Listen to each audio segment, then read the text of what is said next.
Welcome to online classes 6th class. कैसे हैं आप सब? देखिए बेटा, आपका 7th चैप्टर है ये। नेक्स्ट चैप्टर आपका, इस चैप्टर का नाम है फेयर प्ले। ठीक है। फेयर फेयर का मतलब क्या होता है बेटा? फेयर का मतलब होता है जिसमें बायसनेस ना हो, है ना, यानी हक की बात एक तरीके से। ठीक है। तो चलिए पहले इसका पार्ट 1 स्टार्ट करते हैं। क्या कहानी है देखते हैं। Juman Sheikh and Algu Chaudhary were good friends. So strong was their bond of friendship that when either of them went away from the village, the other looked after his family. Both were greatly respected in the village. कह रहे हैं कि अब बेटा इसके अंदर दो लोगों की कहानी है। ठीक है ना। जुम्मन शेख और अलगू चौधरी, ये दो लोग हैं। ठीक है। तो कह रहे हैं कि ये दोनों ही बहुत ही अच्छे दोस्त हैं। ठीक है, बहुत अच्छे दोस्त हैं और इनका जो बॉन्ड है, फ्रेंडशिप बॉन्ड जो है बहुत ही स्ट्रांग है। इतना स्ट्रांग है कि जब कोई एक जो है गांव से बाहर जाता किसी काम से, तो दूसरा वाला जो है वो उसके घर का ख्याल रखता, उसकी फैमिली का ध्यान रखता। ठीक है। और ये दोनों ही जो है गांव में बहुत ज्यादा इज्जत इनकी की जाती थी, यानी सभी लोग इनकी इज्जत बहुत करते थे गांव के अंदर। ठीक है ना। चलिए आगे देखते हैं। Juman had an old aunt who had some property. This she transferred to him on the understanding that she would stay with him and he would look after her. कह रहे हैं कि जुम्मन शेख की जो है वो कौन थी? एक ओल्ड आंट थी। एक ओल्ड आंट की समझिए कि बूढ़ी खाला थी। ठीक है, बूढ़ी खाला थी, उनकी कुछ प्रॉपर्टी थी। तो वो उन्होंने क्या करा, वो सबकी सब प्रॉपर्टी किसके नाम कर दी? जुम्मन शेख के नाम कर दी। ठीक है। और ये मतलब एक बातचीत हो गई उन दोनों के बीच में कि वो उसके साथ रहेंगी और वो उनका ख्याल रखेगा। ठीक है। The arrangement worked well for a couple of years. Then the situation changed. Jumman and his family were tired of the old relative. तो अभी कह रहे हैं कि शुरू में तो ये सब कुछ बहुत बढ़िया चलता रहा। ठीक है, कुछ साल तो बहुत सही चले, लेकिन उसके बाद सिचुएशन बदल गई, हालात बदल गए। जुम्मन और उसकी फैमिली के लिए जो उसका मतलब उनकी जो पुरानी रिश्तेदार थी यानी उसकी जो बूढ़ी खाला थी, वो अब उससे थक गए। Jumman became as indifferent to her as wife. कह रहे हैं जुम्मन भी बदल गया अपनी वाइफ की तरह, यानी वो भी उनसे जो है क्या करने लगा? Who grudged even the little food that the old lady. तो मतलब वो उनसे मतलब हर बात पे गुस्सा करने लगे, चीखने लगे, इस तरीके से। ठीक है। वांटेड एवरीडे, कह रहे हैं वो जो थोड़ा बहुत खाना जो उनको रोज दिया जाता था उसके ऊपर भी जो है वो मतलब बिल्कुल ही नाखुशी से, बिल्कुल गुस्सा करके, चीख पुकार करके उनको थोड़ा बहुत खाना मिल जाता था। She swallowed these insults along with her food for a few months. तो कह रहे हैं कि कुछ महीनों तक तो वो जो है वो झेलती रही सारी बातें। ठीक है, ये सब कुछ वो फेस करते रही और अपनी बेइज्जती के घूंट को पीती रही। ठीक है। But patience has its limits. तो कह रहे हैं लेकिन सब्र का भी जो है ना एक पैमाना होता है। अब उनका वो पैमाना लबरेज हो चुका था, अब वो थक चुकी थी इस सब बातों से कि उन्होंने अपनी सारी प्रॉपर्टी भी अपने भांजे के नाम कर दी, जुम्मन के नाम कर दी। ठीक है। और ये वादा किया गया था कि मैं जो है उसके साथ रहूंगी, वो मेरा ख्याल रखेगा। ठीक है, उसकी वाइफ, उसकी फैमिली मेरा ख्याल रखेगी और मुझे मतलब प्रॉपर खाना वगैरह भी दिया जाएगा। ठीक है। लेकिन ऐसा कुछ हो भी नहीं रहा। ठीक। और जो है जो भी मतलब खाना वगैरह भी उनको जो मिल रहा है वो भी बहुत ज्यादा बेइज्जती करके, बहुत ज्यादा बदतमीजी से बात करके उनसे उनको दिया जा रहा है, गुस्सा करके उनके ऊपर। ठीक है। One day she spoke to Juman, my son, it is now obvious that I am not wanted in your house. Kindly give me a monthly allowance so that I can set up a separate kitchen. तो अब एक दिन जो है वो जुम्मन से बात करती हैं, कहती हैं देखो मेरे बेटा, मेरी बात सुनो। ये तो मुझे पता चल गया कि तुम्हारे घर में मेरी कोई जो है जरूरत नहीं है। ठीक है, मैं बड़ी अनचाही चीज हूँ यहाँ पर। ठीक है। तो तुम ऐसा करो कि मुझे कुछ जो है मंथली अलाउंस यानी कुछ पैसे वगैरह दे दिया करो मंथली, ताकि मैं अपना एक अलग किचन बना लूँ और उसमें अपना खाना वगैरह बना लिया करूँ। तो इस बात पर जुम्मन ने क्या कहा? My wife knows best how to run the house, be patient, said Jumman shamelessly. This made his aunt very angry and she decided to take her case to the village panchayat. तो अब जो है जुम्मन ने कहा कि मेरी वाइफ जो है आपसे ज्यादा अच्छा घर चलाना जानती है। ठीक है, उसको पता है कि कैसे घर चलाना चाहिए। सब्र रखिए, ज्यादा परेशान मत होइए। जुम्मन ने बड़ी बदतमीजी से, बड़ी बेशर्मी से ये बात उनसे कह दी। इस बात पर आंट को बहुत गुस्सा आया कि एक तो मेरा ख्याल नहीं रख रहे है ना, मुझसे बदतमीजी से बात करते हैं, गुस्सा करते हैं और आप मुझे पैसे भी नहीं दे रहे, हालांकि मैंने इनको अपने सारे जायदाद दे भी दी। ठीक है। तो इस बात पर उन्होंने सोचा कि अब वो जो है कहाँ जाएंगी? अब वो विलेज पंचायत जाएंगी। बेटा गाँव में क्या होता है, पंचायत जैसे यहाँ कोर्ट होते हैं ना, ऐसे गाँव में पंचायत होती है। तो पंचायत के अंदर सभी पूरा गाँव बैठता है, फिर केस सामने लेकर आया जाता है ना। उसके हिसाब से जिसकी फेवर में लोग ज्यादा होते हैं, फिर सारी बातें सुनी जाती हैं, क्रॉस क्वेश्चनिंग होती है, उसके बाद जाकर कोई फैसला सुनाया जाता है, फिर उसको फैसले को मानना पड़ता है फिर। ठीक है। तो उन्होंने क्या सोचा कि मैं अपना केस कहाँ ले जाऊंगी? विलेज पंचायत में ले जाऊंगी। For many days, the old lady was seen talking to the villagers, explaining her case and seeking their support. कह रहे कई दिन तक जो ओल्ड लेडी थी यानी जो बूढ़ी खाला थी उसकी, वो लोगों से, गांव वालों से बातचीत करती थी, ठीक है, अपना केस उनको बताती थी ताकि लोगों से सपोर्ट करे। क्योंकि जब वो पूछेंगे ना, जो पंच पूछेंगे बैठ करके भाई किस किसने देखा है, कौन कौन गवाह है, कि कौन कौन इनके साथ है, कौन कौन कह रहा है, सब बातें, तो उनको सपोर्टर्स चाहिए होते हैं, ठीक है। तो अगर सपोर्टर नहीं होंगे तो फिर वो केस जो है वो खुद ब खुद ही बहुत ही हल्का सा हो जाता है फिर, ठीक है, उसमें फिर फेवर में फैसला आना मुश्किल हो जाता है। Some sympathized with her, others laughed at her, and a few others advised her to make it up with her nephew and his wife. तो अब कह रहे हैं कि बहुत सारे लोग जिन लोगों से वो बातचीत कर रही थी, कुछ ने उनका मजाक उड़ाया, ठीक है, कुछ ने उनको सिंपैथी दी कि हाँ नहीं गलत बात है, इस तरीके से उनको थोड़ा सहारा दिया। कुछ लोगों ने ये कहा कि लड़ाई झगड़ा खत्म करो और अपने भांजे से जो है सुलह कर लो, ठीक है, पंचायत तक मत जाओ। At last she came to Algu Chaudhary and spoke to him. You know, चाची, Jumman is my best friend. तो कह रहे हैं आखिर में जो है वो अलगू चौधरी के पास आई। अलगू चौधरी के पास आकर उन्होंने उससे बात की। जब उन्होंने बात की तो जुम्मन ने कहा कि आप जानती हैं चाची कि वो मेरा पक्का दोस्त है, ठीक है, सॉरी, अलगू ने कहा कि वो मेरा पक्का दोस्त है, जुम्मन मेरा बेस्ट फ्रेंड है, मैं उसके खिलाफ कैसे जा सकता हूँ? How can I go against him? मैं उसके खिलाफ कैसे जा सकता हूँ? Algu said, but is it right my son to keep mum and not say what you consider just and fair?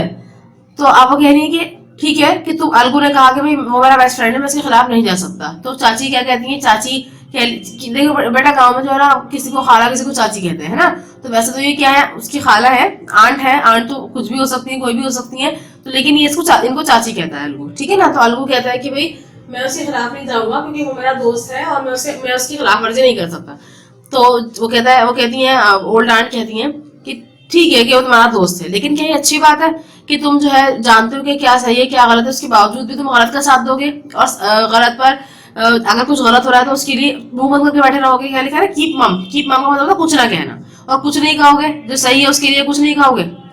फिर द ओल्ड लेडी ने कहा, come to the panchayat and speak the truth, she said. Algu didn't reply but her words kept ringing in his ears. तो उन्होंने कहा कि पंचायत में आओ और आकर सच बताओ, ठीक है, और वो ये कह करके चली गई वहां से। अलगू ने कोई जवाब नहीं दिया, लेकिन उनके वर्ड्स उसके कान में गूंजते रहे, घूमते रहे, बार बार उसके जहन में यही बात आती रही, ठीक है।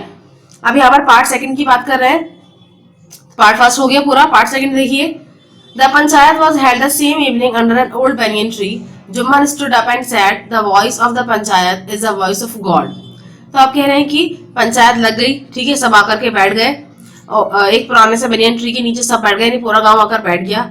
अब जुम्मन शेख उठा और उठकर उसने कहा कि पंच की जो आवाज है, यानी जो हेड की जो आवाज है, वो ईश्वर की आवाज है, ठीक है, यानी उसको हर किसी को मानना ही पड़ेगा, जो भी फैसला वो सुनाएंगे। Let my aunt nominate the head punch. I will abide by her decision. तो कह रहे हैं कि मेरी आंट को जो है कोई भी हेड पंच डिसाइड करने दीजिए, नॉमिनेट करने दीजिए, और जो भी उनका फैसला होगा मैं उसको मानूंगा, एग्री करूंगा, ठीक है। तो बेटा क्या होता है, जैसे दो, मतलब जाहिर है दो पार्टीज होंगी, एक दूसरे पर इल्जाम लगा रही होंगी, है ना, कोई इल्जाम लगा रहा होगा, कोई मना कर रहा होगा कि नहीं ये झूठ है, तो उन दोनों में से किसी भी एक को जो है ना हेड पंच चुनने की आजादी होती है कि भाई वो कहेंगे भाई मैं इसको हेड पंच चुनता हूँ, ये मेरा फैसला करेगा, ठीक है। जिसको भी, जो भी फेवर का इंसान होता है, जो भी हमें लगता है कि ये फैसला सही से कर लेगा, उसको भी हम चुन सकते हैं, ठीक है, ऐसा होता है गाँव में। दूसरा वाला कहेगा नहीं मैं इसको चुनूंगा, तो वो दोनों ही सरपंच बन जाते हैं उस वक्त के लिए, ऐसा नहीं हमेशा के लिए, उस वक्त की बात होती है बस ये, ठीक है ना। चलिए, the panch knows neither friend nor enemy, what do you say to Algu Chaudhary, the old lady announced. तो अब जो है ओल्ड लेडी क्या कहती है, वो कहती हैं, यानी जो उसकी ओल्ड लेडी यानी ओल्ड खाला जो है उसकी, वो कहती हैं कि पंच जो है सब जानता है, लेकिन ना ही तो उसका कोई दोस्त होता है, ना ही कोई उसका दुश्मन होता है, ठीक है। अलगू चौधरी से पूछती हैं वो, ठीक। Fine replied Jumman, hiding his joy over his unexpected piece of luck. तो अब उन्होंने जो है अलगू चौधरी का नाम अनाउंस कर दिया कि भाई अलगू चौधरी को मैंने अपना क्या चूज किया है, मैंने उसको अपना सरपंच चूज किया है, और साथ में उन्होंने ये बात भी कह दी, याद दिला दिया उसको कि जो सरपंच होता है उसका कोई भी ना दोस्त होता ना दुश्मन, वो हक की बात करता है, वो फैसले की बात करता है, ठीक है। इस बात पर जुम्मन जो है बहुत ही ज्यादा खुश हुआ, जुम्मन शेख, उसको लगा कि ये तो मेरा पक्का दोस्त है, ये मेरे खिलाफ थोड़ी बात करेगा, है ना। तो बड़ा खुश हुआ और वो अपनी खुशी को, एक्साइटमेंट को उसने छुपाया हल्का सा। चाची, you are aware of my friendship with Jumman, said Algu. तो अब यहाँ पर भी अलगू ने क्या कहा, अलगू ने कहा चाची आप जानती हैं कि मैं जुम्मन का दोस्त हूँ, मेरी दोस्ती के बारे में आप जानती हैं। I know that, replied the aunt, but I also know that you will not kill your conscience for the sake of friendship.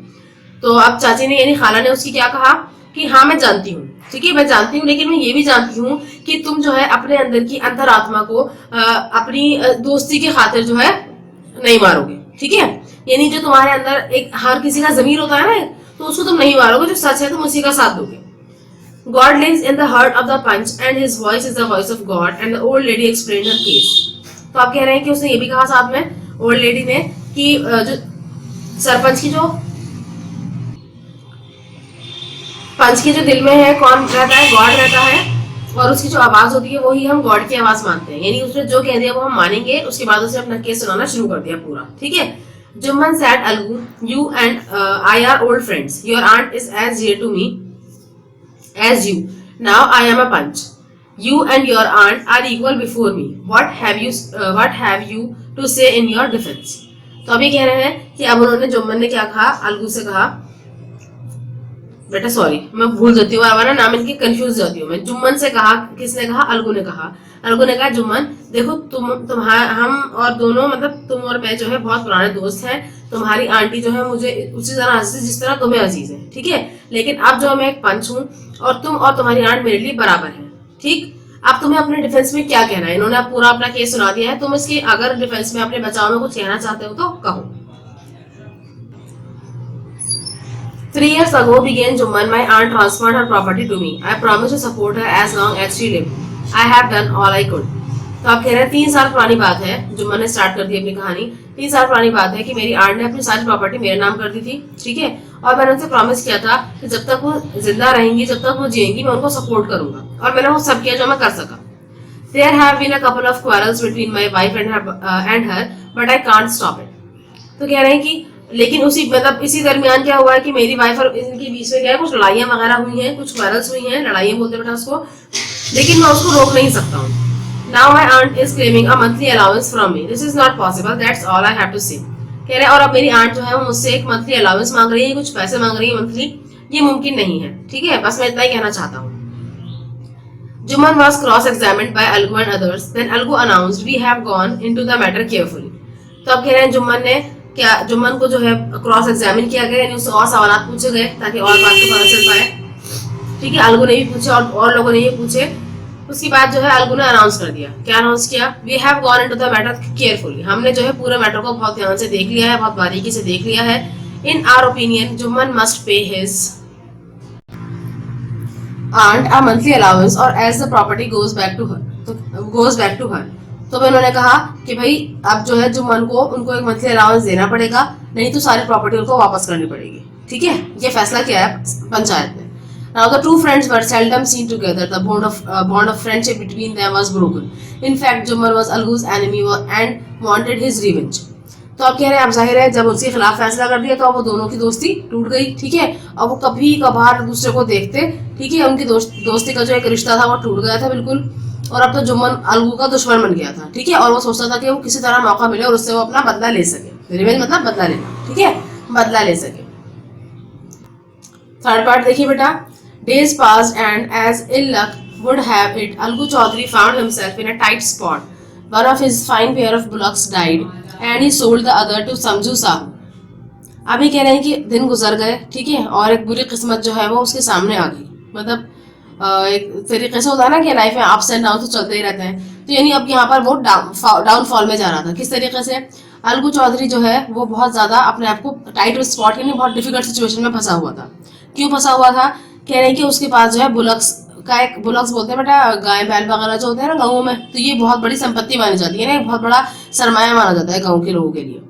तो कह रहे हैं कि बुलक्स का यानी बैलों का उसके पास 2 बैलों का एक पेयर था, वो उसके पास था।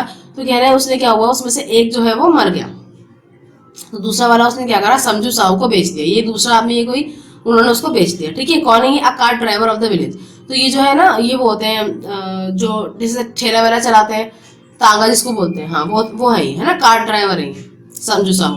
The understanding was that Sahu would pay the price of the bullock in a month's time. It so happened that the bullock died within a month। अब कह रहे हैं कि ये बात तय हुई थी कि समझू साहू जो है वो क्या करेगा, वो थोड़ा थोड़ा करके पैसे देता रहेगा बुलक के। ठीक है, लगभग 1 महीने के अंदर अंदर वो दे देगा सारे पैसे। लेकिन हुआ क्या कि 1 महीने के अंदर अंदर ही वो दूसरा वाला बुलक भी था वो भी मर गया। ठीक है, 1 महीने के अंदर ही। Several months after the bullock's death, Algu reminded Sahu of the money he hadn't yet paid. Sahu got very annoyed. I can't pay you a penny for the wretched beast you sold me. तो अब क्या होता है, कई महीने गुजर जाते हैं, वो कुछ भी पैसे नहीं देता उनको, है ना। तो अलगू जो है वो क्या करता है, साहू को याद दिलाता है कि भाई देखो हमारी बातचीत हुई थी कि तुम मुझे हर महीने पैसे दोगे, कुछ कुछ पैसे दोगे, ठीक है, लेकिन तुमने तो कुछ भी नहीं दिया अब तक। इस बात पर साहू जो है बहुत गुस्सा हो जाता है, ठीक है, और कहता है मैं तुम्हें एक चवन्नी नहीं दूंगा, ठीक है, तुमने मुझे ऐसा सड़े हुए से वो बीज बेचे थे, यानी सड़े हुए से मतलब यानी इतना ज्यादा कमजोर, इतना ज्यादा बीमार सा एक बीज तुमने मुझे बेचा था, मैं तुम्हें कुछ भी नहीं दूंगा। He brought us nothing but ruin. I have a bullock. Use it for a month and then return it to me. No money for the dead bullock. He said angrily. तो उसने कहा कि मैं जो है वो जो मतलब जो 20 मिनट मुझे खरीदा था उससे मुझे कोई भी फायदा नहीं हुआ, सिर्फ बर्बादी हुई, ठीक है। मेरे पास एक और बुलक है, तुम चाहो तो उसको खरीद मतलब उसको रख लो अपने पास 1 महीने तक, ठीक है, उसको अपने जो भी काम है तुम्हें लेना हो काम में ले लो, उसके बाद मुझे वापस कर देना, कोई पैसा वैसा नहीं मिलेगा तुम्हें उस मरे हुए बुलक के लिए, ठीक है। उससे से कहकर वो यहाँ से चला गया। Algu decided to refer the case to the panchayat for a second time in a few months. Preparations for holding the panchayat were made, and both the parties started meeting people seeking their support. फिर अलगू ने decide किया कि अब वो अपना case कहाँ लेकर जाएगा, पंचायत में लेकर जाएगा, ठीक है। अब दूसरी बार कुछ महीनों के अंदर दूसरी बार जो है दोबारा से पंचायत की तैयारियां होने लगी और दोनों पार्टीज आकर के लोगों से उन्होंने बातचीत करना शुरू कर दी ताकि लोगों ने सपोर्ट कर सके, ठीक है। The panchayat was held under the old banyan tree. Algu stood up and said, "The voice of the punch is the voice of God. Let Sahu nominate the head punch. I will abide by his decision." तो अब कह रहा है पंचायत जो लग चुकी थी old banyan tree के नीचे, ठीक है। अलगू जो है खड़ा होता है, खड़ा होकर उसने कहा कि जो पंच की आवाज है वो ईश्वर की आवाज है, ये कहा और साथ में ये भी कहा कि साहू को अपना हेड पंच चूज करने दिया जाए, यानी चुनने दिया जाए, जो भी उनका डिसीजन होगा मैं उसको मानूंगा। Sahu saw his chance and proposed the name of Juman. Algu's heart sank and he turned pale. But what he could do?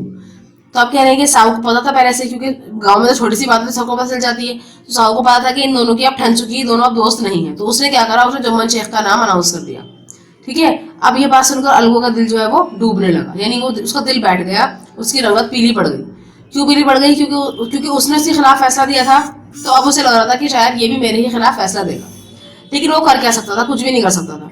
The moment Juman became head punch, he realized his responsibility as judge and the dignity of his office. कह रहे हैं वो वक्त जब जुम्मन को head पंच बनाया गया तो उसको अपनी जिम्मेदारी का एहसास हुआ, ठीक है। जज के तौर पर उसको अपनी जिम्मेदारी का, अपने जो जिस ओहदे पर वो बैठा उसको बिठाया गया था उसकी इज्जत का उसको बहुत एहसास हुआ।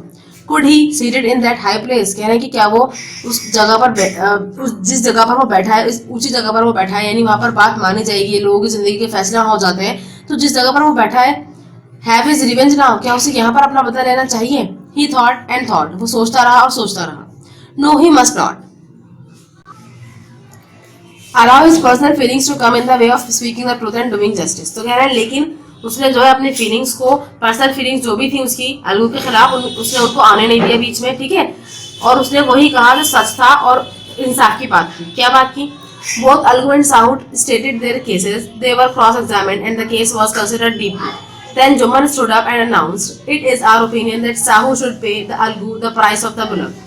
अब क्या होता है, दोनों की बात सुनी जाती है, दोनों अपनी अपनी बातें पूरी पूरी बताते हैं, केसेस बताते हैं, उन्हें क्रॉस एग्जामिन किया जाता है, ठीक है, क्रॉस एग्जामिन किया जाता है। देखिए बेटा, ऐसा सरपंच जो बैठा है ना, मतलब जिसको पंच चुना है वो तो एक इंसान है, लेकिन इसके अलावा और बड़े बुजुर्ग भी बैठते हैं वहां पर, ऐसा नहीं कि खाली एक इंसान होगा, तो सभी जो आपस में फैसला करते हैं, ठीक है। तो कह रहे हैं कि क्रॉस एग्जामिनेशन होती है, उनसे सवाल पूछे जाते हैं और बहुत ध्यान से, बहुत गहराई से उस बात को समझा जाता है, बातचीत की जाती है। फिर जुम्मन जो खड़ा होता है और कहता है कि देखिए ये हमारी ओपिनियन है, ये हमारा एक फैसला है कि साहू को जो है अलगू को पैसे देने चाहिए बुलक के, ठीक है। क्यों देने चाहिए? When Sahu bought the bullock, it suffered from no disability or disease. The death of the bullock was unfortunate, but Algu cannot be blamed for it. तो कह रहे हैं कि अब जुम्मन क्या कहता है कि जब साहू को बुलक बेचा गया था उस वक्त उसको कोई बीमारी नहीं थी, उसे कोई परेशानी नहीं थी, ठीक है।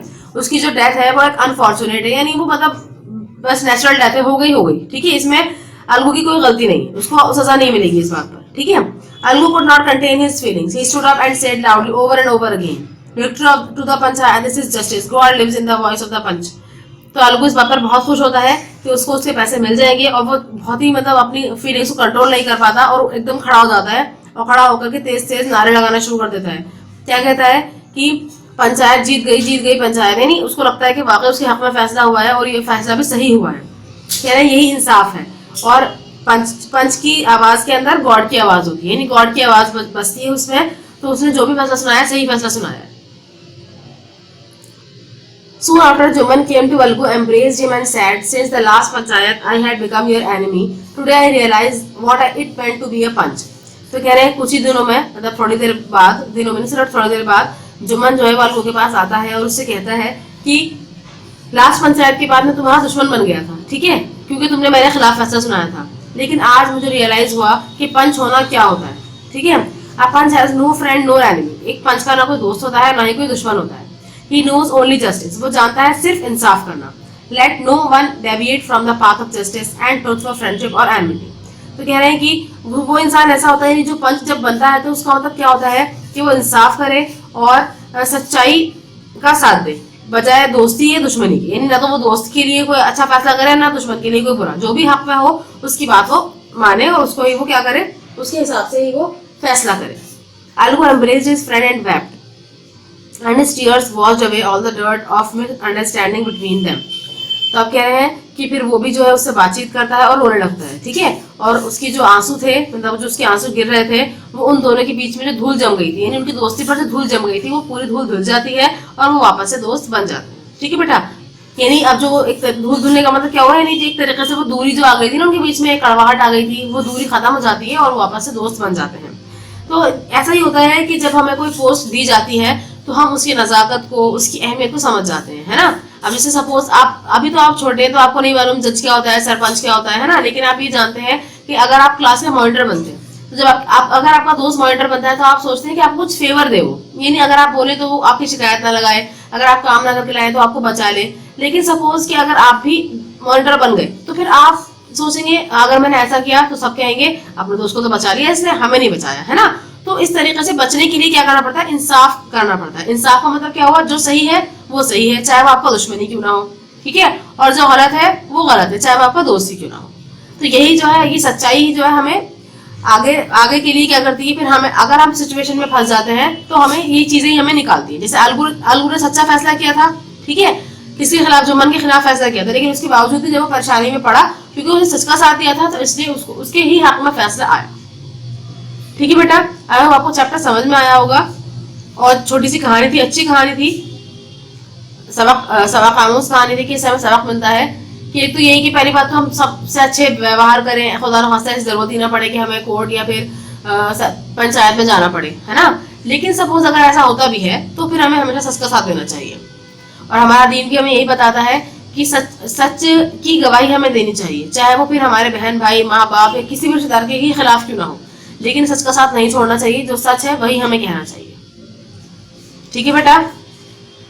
चलिए अब इसका आधा वर्क देखते हैं, क्या वर्क है इसके अंदर। देखिए बेटा नोटबुक के अंदर आपको सबसे पहले क्या करना है, जो वर्ड्स मैंने लिखे हुए हैं ना यहाँ साइड में, इनको लिखेंगे आप, ठीक है। तो यहाँ पर मीनिंग भी इंग्लिश टू इंग्लिश मीनिंग लिखी हुई है इसके अंदर और आप इनकी हिंदी भी लिखेंगे। तो ये 9 या 10 है, ज्यादा नहीं है, यहाँ लिखे हुए हैं और नेक्स्ट पेजेस पर भी है पूरे चैप्टर के एंड तक, ये सब आपको अपनी नोटबुक में लिखने हैं क्वेश्चन आंसर्स वाली, ठीक है। उसके बाद देखिए फर्स्ट क्वेश्चन क्या है आपका, तो फर्स्ट क्वेश्चन देखिए match sentences under first with those under second. कह रहे हैं कि यहाँ पर आपको ना पेयर्स दे रखे हैं ना, फर्स्ट एंड सेकंड दे रखा है, इसके अंदर आपको क्या करना है, आपको मैचिंग करनी एक तरीके से, ठीक है। पर मैचिंग के यहाँ स्पेस नहीं है, बहुत खिचड़ी बन जाएगी, तो मैंने आपको नंबरिंग यहाँ पर लिख दी है, ठीक है। देखिए जरा, फर्स्ट है Jumman and Algu were the best of friends. Jumman और अलगू जो है वो बहुत ही पक्के दोस्त थे, तो यहाँ से आपको उसके साथ का आगे की बात ढूंढनी है। तो ये देखिए थर्ड वाला जो है, in the absence of one the other took care of his family. एक की एब्सेंस में, एक के ना होते हुए दूसरा जो है उसकी फैमिली की केयर करता था, ठीक है। तो ये हो गया फर्स्ट का आंसर आपका, यानी फर्स्ट की मैचिंग हो गई। उसके बाद सेकंड है Jumman's aunt transferred her property to him. Jumman की आंट ने अपनी प्रॉपर्टी ट्रांसफर कर दी थी उसको। उसके बाद इसका आंसर देखिए, the condition was that he would be responsible for her welfare. तो कह रहे हैं जो शर्त थी शर्त जो थी वो ये थी कि अब वो उनकी भलाई का, यानी उनके लिए उनकी सारी जिम्मेदारी कौन उठाएगा, अब जुम्मन उठाएगा उनकी जिम्मेदारी, ठीक है। थर्ड देखिए, the aunt decided to appeal to the panchayat. Aunt ने पंचायत से अपील करने का फैसला किया। शी वांटेड जस्टिस, वो इंसाफ चाहती थी, ठीक है। उसके बाद नेक्स्ट देखिए बेटा fourth, Algu was unwilling to support the aunt, Algu जो है वो आंट को सपोर्ट नहीं करना चाहता था, ठीक है। क्यों नहीं चाहता था? क्योंकि वो दोनों पक्के दोस्त हैं ना। देखिए इसका क्या आंसर है, the bond of friendship between him and Jumman was very strong, क्योंकि उसके और जुम्मन के बीच में जो फ्रेंडशिप का एक बॉन्ड था, रिश्ता था, वो बहुत ही मजबूत था, ठीक है जी। उसके बाद नेक्स्ट देखिए, Jumman was very happy to hear Algu's name as head panch, Jumman जो है वो बहुत ज्यादा हैप्पी था अलगू का नाम सुनकर हेड पंच के तौर पर। क्यों? ही believe that his friend would never go against him, क्योंकि उसे यकीन था कि उसका दोस्त कभी उसके खिलाफ नहीं जाएगा, ठीक है बेटा। तो ये आपकी किस तरह नंबरिंग हुई है, 5 3 1 2 4, ठीक है। तो ये आपको बुक में ही नोट डाउन करना है, इसको आप कॉपी में मत कीजिएगा। उसके बाद नेक्स्ट क्वेश्चन देखिए बेटा, इस क्वेश्चन में क्या है, ये आपका क्वेश्चन कहता है who says this to whom and why, कह रहे हैं कि ये वाले जो स्टेटमेंट्स दे रखे हैं किसने किससे कहे हैं और क्यों कहे हैं, ठीक है। तो फर्स्ट है आपका, my wife knows best how to run the house, मेरी वाइफ जानती है कि किस तरह घर चलाना है ना। तो ये किसने कहा था बेटा, ये किसने कहा था, ये कहा था जुम्मन ने अपनी आंट, ओल्ड आंट से, ठीक है। और क्यों कहा था? क्योंकि वो क्या कर रही थी, वो एक मंथली अलाउंस मांग रही थी, है ना। तो चलिए अभी देखते हैं इसका आंसर। सेकंड देखिए, but is it right my son to keep mum and not say what you consider just and fair, लेकिन क्या ये ठीक है मेरे बेटे कि तुम अपनी आवाज को मतलब बिल्कुल खामोश रहो, कुछ ना कहो, और तुम जानते हो कि क्या सही है और क्या गलत है। तो ये किसने कहा था, ये ओल्ड आर्ट ने कहा था अलगू चौधरी से, है ना। क्यों कहा था? क्योंकि वो कह रहा था कि मैं अपने दोस्त के खिलाफ नहीं जाऊंगा और आप मुझे इस मामले में ना घसीटें। थर्ड देखिए बेटा, व्हाट हैव यू टू से इन योर डिफेंस, तो अब यहाँ पर ये क्वेश्चन पूछा गया था कि अब आप बताओ कि आपने डिफेंस में आप क्या कहना चाहते हो। किसने पूछा था? अलगू चौधरी ने पूछा था। किसने पूछा था बेटा? जुम्मन शेख से, ठीक है। क्यों पूछा था? क्योंकि उसकी ओल्ड आंट ने उसके ऊपर कुछ एलिगेशंस लगाए थे। फोर्थ देखिए बेटा, I can't pay you a penny for the rest beast you sold me, तो अब ये इस सेंटेंस की मीनिंग है कि मैं तुम्हें एक पेनी यानी एक चवन्नी भी नहीं दूंगा, एक तरीके से है ना, मैं तुम्हें एक चवन्नी भी नहीं दे सकता हूँ इस रेस्ट बीस के लिए, यानी जो तुमने मुझे दिया था बीस बिल्कुल ही मरगिल्ला सा, उसके लिए मैं तुम्हें कुछ भी नहीं दूंगा। ये किसने कहा था?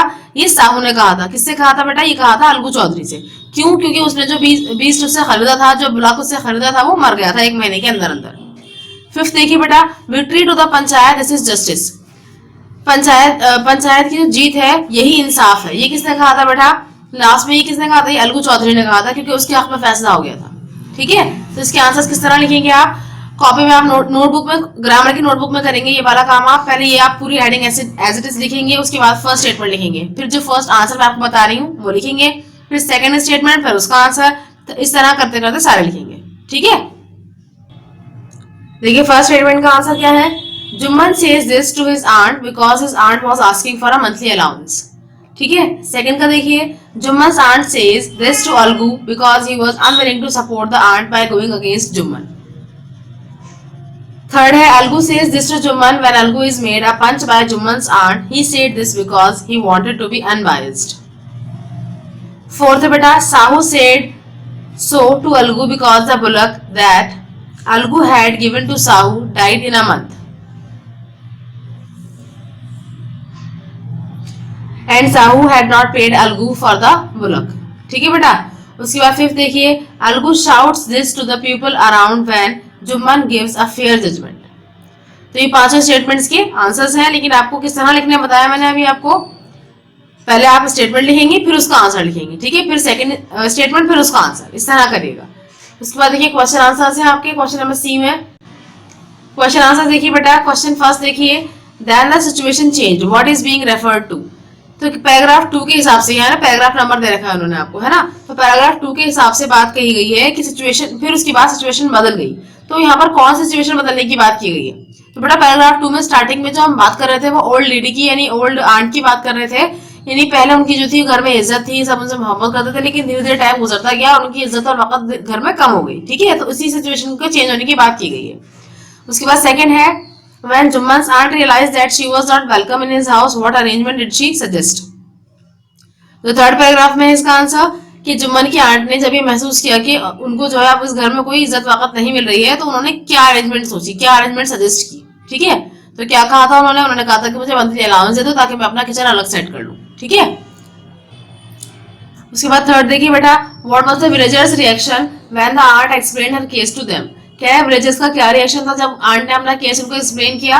तो बेटा बहुत अलग अलग मिक्स रिएक्शंस थे, कुछ लोग उन पर हंस रहे थे, कुछ उनसे सहानुभूति दिखा रहे थे और कुछ लोग कह रहे थे कि तुम्हें लड़ाई झगड़ा नहीं करना चाहिए और उससे ही बनाकर रखो, ठीक है। फोर्थ देखिए बेटा, was Jumman happy over Algu's nomination as head panch. कह रहे हैं कि जुम्मन जो है वो क्यों खुश था अलगू की नॉमिनेशन पर, कि जब उसको हेड पंच चुना गया था। तो बेटा वो ये सोच रहा था कि ये जो मेरा दोस्त है मेरे खिलाफ तो जाएगा नहीं, यानी फैसला मेरे हक में होगा, इसलिए वो खुश था, है ना। फिफ्थ देखिए, God lives in the heart of the panch, the aunt said what did she mean. तो कह रहे हैं कि आंट ने कहा था कि पंच के दिल में गॉड रहता है, ठीक है। तो इसका क्या मकसद था कहने का? तो बेटा इसका ये मकसद था कि वो उसको याद दिलाना चाह रही थी कि फैसला जो होना चाहिए अनबायस्ड होना चाहिए, दोस्ती या दुश्मनी को पसे पुष्ट डालते हुए, है ना। उसके बाद सिक्स देखिए, what was Algu's verdict as head panch, how did Jumman take it. कह रहे हैं अलगू का क्या वर्डिक्ट रहा, यानी क्या फैसला रहा हेड पंच के तौर पर, और जुम्मन ने उसे किस तरह लिया। तो अलगू ने फैसला सुनाया ओल्ड लेडी यानी ओल्ड आंट के हक में, और इससे जो है जुम्मन क्या हो गया, उसका दुश्मन हो गया, है ना। सेवंथ है बेटा, Algu found himself in a tight spot, what was his problem. कह रहे हैं अलगू ने जो है अपने आप को एक टाइट स्पॉट में पाया, उसकी प्रॉब्लम क्या थी। तो उसने टाइट स्पॉट में इसलिए पाया कि उसने जो गुलाब बेचा था वो मर गया था, तो उसकी प्रॉब्लम ये थी कि वो जो जिसको उसने बेचा था साहू को, वो उसको पैसे नहीं दे रहा था, ठीक है ना। उसके बाद एट देखिए बेटा, एट में है why was Algu upset over Jumman nomination as head panch. कह रहे हैं अलगू जो है वो क्यों अपसेट था जुम्मन के नॉमिनेशन पर एक हेड पंच के तौर पर, क्योंकि अलगू को लग रहा था कि जब मैंने इसके खिलाफ फैसला किया था तो ये भी मेरे खिलाफ ही फैसला करेगा, है ना।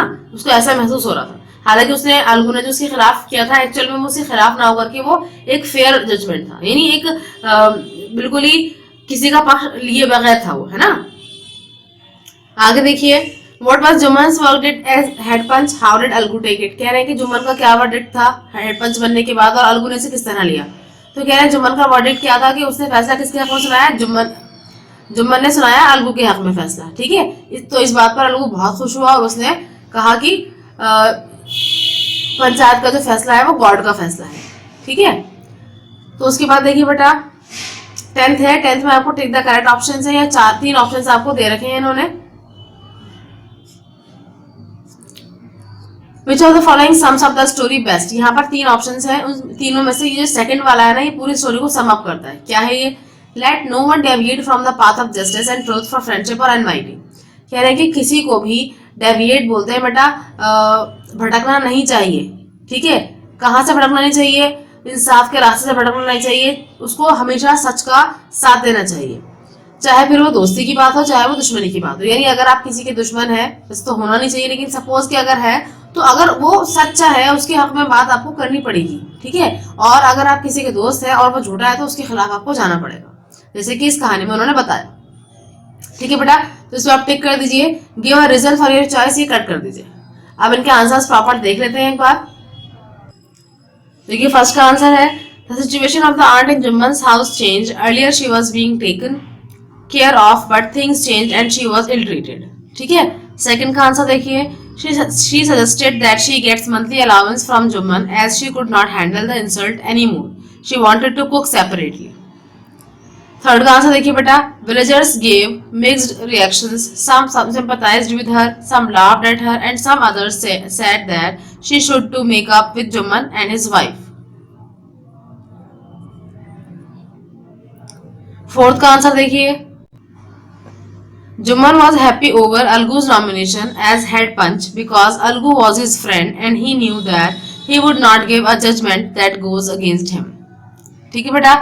फिफ्थ देखिए, she meant to remind Algu that punch holds a position equal to God, so he should never be biased. He should be just and fair.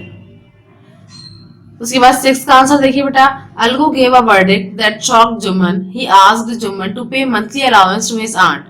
Jumman was very upset at this judgment and he began to consider Algu as his enemy. Seven देखिए बेटा, Algu found himself in a tight spot because Sahu refused to pay money for the bullock as it died.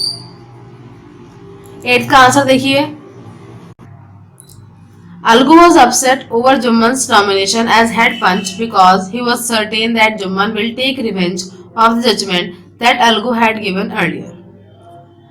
Ninth का answer देखिए बेटा, Jumman's verdict stated that Sahu had to pay the price of bullock to Algu because when Sahu purchased the bullock from Algu it was hale and hearty.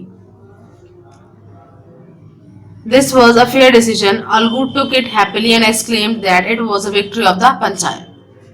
तो देखिए बेटा 9 के 9 answers मैंने आपको बता दिए हैं ये, ठीक है। 10th आंसर आपको बुक में टिक करना है, इसको प्रॉपरली अपनी आप क्वेश्चन आंसर्स की कॉपी में करेंगे, ठीक है। लेकिन पहले वर्ड्स मीनिंग जो मैंने आपको बताया था